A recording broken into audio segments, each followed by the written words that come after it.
সাকিব আল হাসান আমার বাসায় এসেছিল একদিন।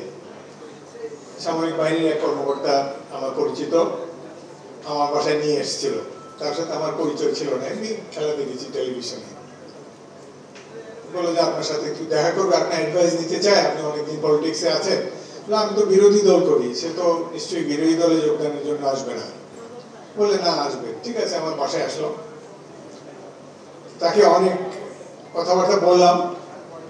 এক ফাঁকে তাকে একটা উপদেশ দিয়েছি যেটি সে গ্রহণ না করে বিপদে পড়েছে। তাকে আমি বলেছি, যা করো না করো আওয়ামী লীগ কোনোদিন করবে না। তো সে এটা শুনে একটু বিমর্ষ হলো।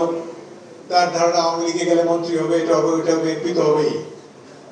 আমি তাকে বললাম, দেখো আমিও তোমার মতোই খেলোয়াড় ছিলাম, আমাদেরও পরিচিতি ছিল।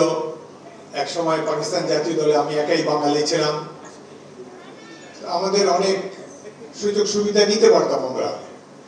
কিন্তু খেলোয়াড়ি অবস্থায়, জাতীয় দলে খেলা অবস্থায় রাজনীতিতে যোগদান করা, এটি আমার ঠিক মনোভূত হচ্ছে না। তোমার অনেক নাম হয়েছে, তুমি বেশ কয়েক বছর ধরে বেস্ট অলরাউন্ডার হিসাবে তোমাকে দেখছি। তুমি এক নম্বর রাজনীতিতে এখন যেও না, আর গেলে এই দলটি আর বেশি দিন তার আয়ু নাই। সে চুপচাপ করে তারপর খানিকক্ষণ পরে চলে গেল।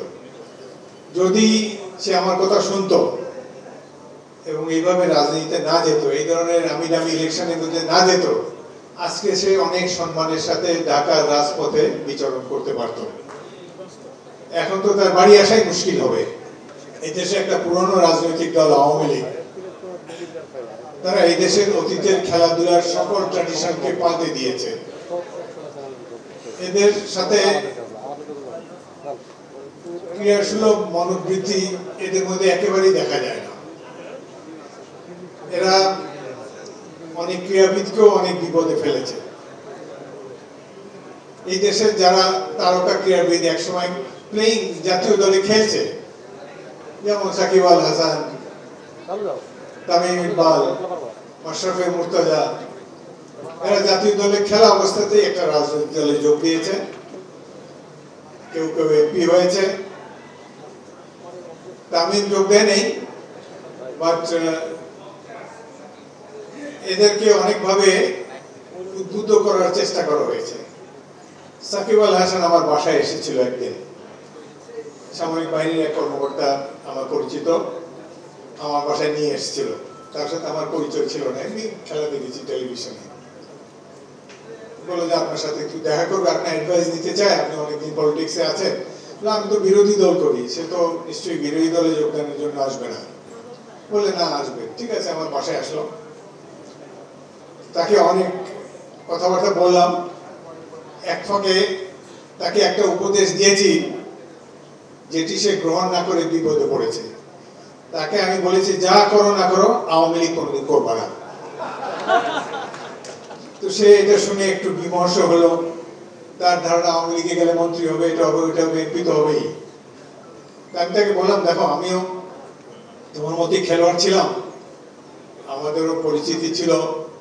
এক সময় পাকিস্তান জাতীয় দলে আমি একাই বাঙালি ছিলাম, আমাদের অনেক সুযোগ সুবিধা নিতে পারতাম আমরা। কিন্তু খেলোয়াড়ি অবস্থায়, জাতীয় দলে খেলা অবস্থায় রাজনীতিতে যোগদান করা, এটি আমার ঠিক মনোভূত হচ্ছে না। তোমার অনেক নাম হয়েছে, তুমি বেশ কয়েক বছর ধরে বেস্ট অলরাউন্ডার হিসাবে তোমাকে দেখছি। তুমি এক নম্বর রাজনীতিতে এখন যেও না, আর গেলে এই দলটি আর বেশি দিন তার আয়ু নাই। সে চুপচাপ করে তারপর খানিকক্ষণ পরে চলে গেল। যদি সে আমার কথা শুনতো এবং এইভাবে রাজনীতিতে না যেত, এই ধরনের আমি দামি ইলেকশনের মধ্যে না যেত, আজকে সে অনেক সম্মানের সাথে ঢাকার রাজপথে বিচরণ করতে পারত। এখন তো তার বাড়ি আসাই মুশকিল হবে।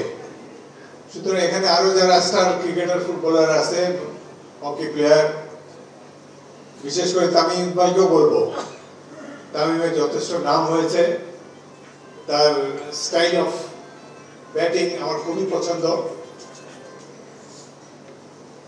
এবং এই ধরনের অ্যাগ্রেসিভ প্লেয়ার এখন তো আর দেখা যায় না। সুতরাং ক্রিকেট তাকে বাংলাদেশ ক্রিকেট বোর্ড হ্যান্ডেল করতে পারেনি, যার জন্য মানসিকভাবে সেই খেলার আগে বিলম্বিত ছিল। সময়ের আগেই হয়তো কোন কোন ফরম্যাট থেকে রিটায়ার করেছে। আওয়ামী লীগ আসলে এইসব ক্রীড়া ফেডারেশন গুলোতে অনেক এক্সট্রা কাভার ঢুকে করে। এক্সট্রা কাভার কি? এটাকে যোগ হিসাবেও নিতে পারেন। ক্রিকেট খেলার সময় অনেক মহিলারাও খেলা দেখতে আসে, উল বুনে আর খেলা দেখে।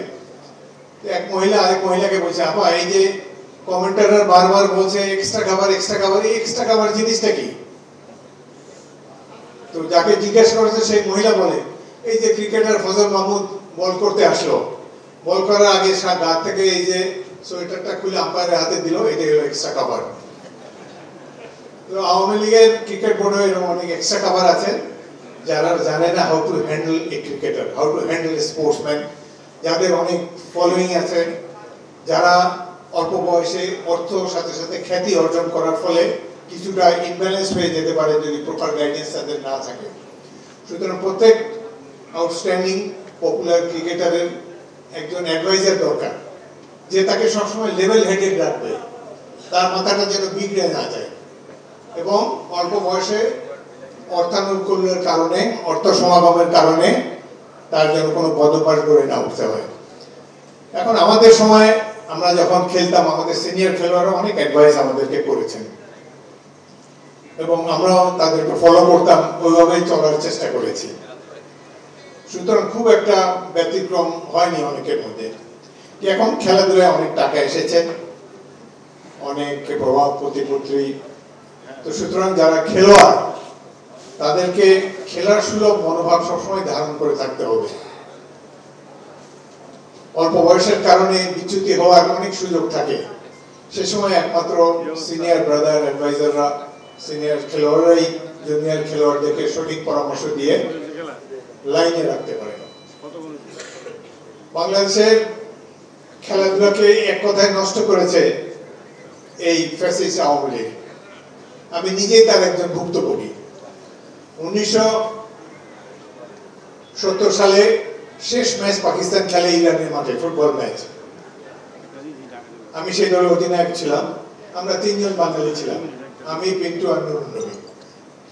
তারপরে টুর্নামেন্ট শেষ হলো, মুক্তিযুদ্ধ শুরু হলো, মুক্তিযুদ্ধের পর দেশ স্বাধীন হলো। আমারও পরম সৌভাগ্য, একজন মুক্তিযোদ্ধা ছিলাম। আবার দেশ স্বাধীন হওয়ার পর আবার আমার পুরানো দল বাংলাদেশ স্পোর্টিং এর হয়ে খেলা শুরু করলাম। ঢাকা লিগ খেলা শুরু হলো। প্রথম দুটো ম্যাচে আমি 7 গোল দিলাম। তারপর জাতীয় দল সিলেক্ট হলো, আমি নাই। পাকিস্তানের অধিনায়ক ছিলাম, বাঙালির ধারে কাছে মাত্র 3 জন ছিলাম। আর 2 ম্যাচে 7 গোল দেওয়ার পর আমাকে জাতীয় দলে ডাকা হয়নি। কেন ডাকা হয়নি? আমার পিতা একজন চিকিৎসক ছিলেন, পাকিস্তান জাতীয় পরিষদের সদস্য ছিলেন, তিনি জাসদের সহ-সভাপতি ছিলেন। এই অপরাধে তাকে তো আর পায় নাই, পুত্র হিসাবে আমাকে এইভাবে তারা জাতীয় দল থেকে বের করে দিল। এবং কি বলবো, আমি সেনাবাহিনীর ক্যাপ্টেন, একটা স্টেটমেন্টও দিতে পারি না। ঠিক আছে, দেওয়ালে নাই, অনেক ভালো ভালো দলে খেলেছি স্বাধীন দেশে, যে দেশের জন্য যুদ্ধ করলাম, যুদ্ধে আহত হয়েছি, সেই জাতীয় দল যদি আমাকে স্মরণ না করে, ঠিক আছে, এই হলো আওয়ামী লীগের নেচার। একবার কি হলো, আপনাদের সময় আছে, ধৈর্য আছে শোনার?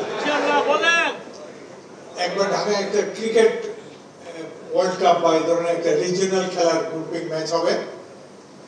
সেই সময় বিএনপি আন্দোলনে হরতাল দিচ্ছে এবং সরকারের বিরুদ্ধে আন্দোলন গড়ে তুলছে। এই সময় এই ঢাকা স্টেডিয়ামে ভেন্যু হলো সে আন্তর্জাতিক ক্রিকেট ম্যাচের। তো সরকার একটু বেকায়দায় পড়লো, আমরা যদি হরতাল ডাকি তাহলে তো এই খেলা তারা চালু করতে পারবে না। তখন আওয়ামী লীগের তরফ থেকে আমাদের নেত্রী বেগম জিয়ার কাছে অ্যাপ্রোচ করা হলো, কোন রকম এই খেলাটাকে চলতে দেওয়া যায় কিনা। বেগম জিয়া আমাকে এবং সাদেক হোসেন খোকাকে ডাকলেন, আমরা দুজন গেলাম। তো উনি বললেন যে আওয়ামী লীগের কাছ থেকে তাদের প্রধানমন্ত্রীর তরফ থেকে আমার অনুরোধ করা হয়েছে, এই খেলাটি যখন চলবে আমরা যেন কোনো আন্দোলনের কর্মসূচি না দেই, কি বলেন? আমাকে বললেন। আমি বললাম যে ম্যাডাম, আমি তো একজন সাবেক খেলোয়াড়, আমি মনে করি খেলাধুলাকে ডিস্টার্ব করা উচিত না, দেশের জনগণও খেলাধুলা দেখতে চায় এবং বাংলাদেশের ভাবমূর্তি যাতে ক্ষুণ্ণ না হয়, আমরা যদি অ্যালাউ করি যে খেলাটা হয়ে যায়, তাহলে আমাদের মর্যাদা আরো বৃদ্ধি পাবে।